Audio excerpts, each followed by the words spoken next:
timbalan Syekhul Islam, majelis yang tertinggi di Bangkok bersama-sama stafnya, sampaikan salam kepada Syekh dan juga ahli-ahli terkuasa yang berada di Mekah dan Hijrah itu sampaikan salam serta ucap takziah, menyampaikan bantuan-bantuan kepada musibah ini. Tayland'daki diğer ile ilgili Tayland'daki işlerimiz başkanına selamı iletmek isteriz. Aleykümselam. Aynı zamanda taziyede iletmek isteriz.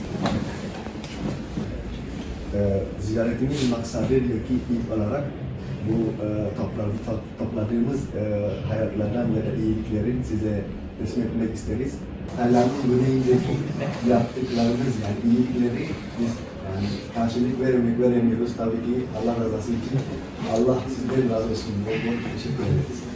Ve aynı zamanda buradaki yaptığınız araştırmalar biz de araştırıp sizin gibi şöyle yönetmek isteriz diyor aynı zamanda. İnşallah. İnşallah.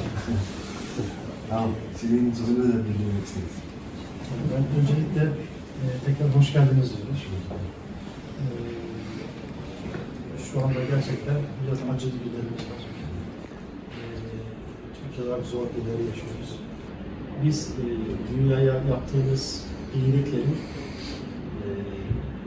ettiğimiz iyilik tohumların semeresini şu anda biçiyoruz. Hangi ülkeye el uzatmışsak o ülkeden kendileri çok zor durumda olmalarına rağmen bizim acımızı paylaşarak bize yardım eli uzatıyorlar. Buraya girip o yükümüzü kaldırmak istiyorlar. Sizler de bugün buraya gelerek acımızı hafiflettiniz, yükümüzü kaldırmak istiyorsunuz.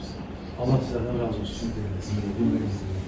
وأعرف إخواننا في تركيا اللهم إنا نسألك باسمك وبحق سيدنا محمد صلى الله عليه وسلم أن تدفع عنا وإخواننا الكريم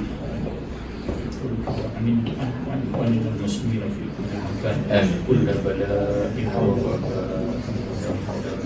اللهم إنا نعوذ بك من جهل البلاء ودرك الشهوات وسوء القضاء وشماتة الأعداء اللهم إنا نعوذ بك من جهل البلاء ودرك الشهوات وسوء القضاء وشماتة الأعداء اللهم إنا نعوذ بك من جهل البلاء ودرك الشقاء وسوء القضاء وشماتة اللهم ارفعنا عندك أعلى الدرجات اللهم ارفعنا عندك أعلى الدرجات اللهم ارفعنا عندك أعلى الدرجات ربنا آتنا في الدنيا حسنة وفي الآخرة حسنة وقنا عذاب النار وصلى الله وسلم على سيدنا محمد وعلى آله وصحبه أجمعين.